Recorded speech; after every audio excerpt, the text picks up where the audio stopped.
des décisions où tu mens, des décisions où tu voles, des décisions où par exemple, tu accumules toutes sortes de choses parce que tu as peur du futur, tu as peur de demain, tu fais de l'anxiété, tu as toutes ces peurs, toute cette violence, on tape sur le voisin, on tue notre prochain parce qu'on a l'impression que si on le fait pas, ça va être néfaste pour nous. Toutes ces compréhensions erronées de la vie, toutes ces compréhensions impuissantes de la vie, on s'en libère quand on pratique le brahmacharya.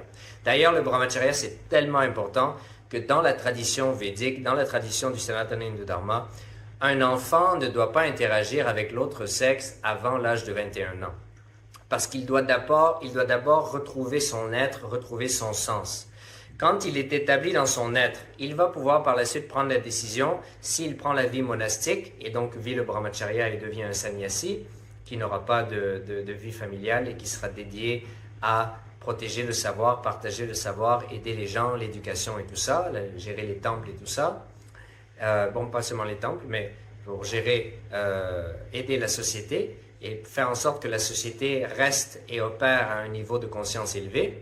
Ou la vie du Grihastha, où tu rentres dans la vie familiale et là tu fais les enfants, tu travailles, tu aides à stimuler économiquement la nation. Donc c'est ça. Mais avant l'âge de 21 ans, on ne devrait jamais interagir avec l'autre sexe parce que jusqu'à l'âge de 21 ans, on n'a pas encore la maturité nécessaire pour s'ancrer dans notre être véridique, dans notre être véritable.